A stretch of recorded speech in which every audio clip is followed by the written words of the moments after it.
សួស្តីបងប្អូនទាំងអស់គ្នាថ្ងៃនេះខ្ញុំធ្វើនំត្នោតអ្នកខេត្តស្វាយរៀងគឺនំត្នោតអង្គរដំណើបមុននឹងធ្វើនំត្នោតខ្ញុំត្រូវដើរទៅបេះស្លឹកឫស្សីអូស្លឹកឫស្សីស្រួលវិចនំណាបងប្អូនហើយគ្មានណាបេះក្រៅពីខ្ញុំទេ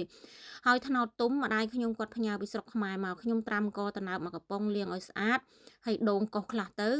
ត្នោតទុំខ្ញុំដាក់2ស្លាបព្រាបាយខ្ញុំអត់ប្រើស្ករប្រើអំបិលទេដោយសារម្ដាយខ្ញុំគាត់កូរត្នោតពីស្រុកខ្មែរគាត់ដាក់ស្ករឡមហើយអំបិលហើយណាការវិចខ្ចប់របស់ខ្ញុំស្រួលវិចណាស់អាស្លឹកឫស្សីហ្នឹង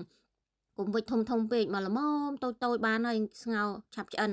ហើយយើងចងកុំចងណែនពេកកុំចងធូរពេកមកល្មមពេលស្ងោរទៅអត់ចូលទឹកទេត្នោតទុំម្ដាយខ្ញុំនៅស្រុកខ្មែរគាត់ឈូសត្នោតហើយគាត់យកទៅកូរលើភ្លើងហើយគាត់ដាក់ស្ករឡមអំបិលទៅកូរឲ្យដាច់ទឹកបន្ទាប់មកគាត់ទុកឲ្យត្រជាក់ដាក់ចូលក្នុងកែវដាក់ចូលទូទឹកកកធម្មតាផ្ញើមកឲ្យខ្ញុំនៅអង់គ្លេសមកដល់គឺខ្ញុំដាក់ចូលទូទឹកកកធម្មតារាប់ខែអត់ចេះខូចទេហើយស្ងោរនេះគឺដាំទឹកឲ្យពុះហើយចាំដាក់នំចូលពេលស្ងោរបានកន្លះម៉ោងគឺប្រែពីក្រោមឡើងលើទៅដើម្បីឲ្យនំឆ្អិនល្អចឹងបងប្អូនអ្នកនៅស្រុកគេពេលទៅស្រុកខ្មែរចំរដូវត្នោតធ្វើយកមកទុកធ្វើនំម្ដាយខ្ញុំគាត់ធ្វើទុកមួយរដូវគឺគាត់ដាក់ចូលក្នុងទូទឹកកកធម្មតាចឹងទៅឆ្ងាញ់ណាបងប្អូនខ្ញុំចូលចិត្តណាស់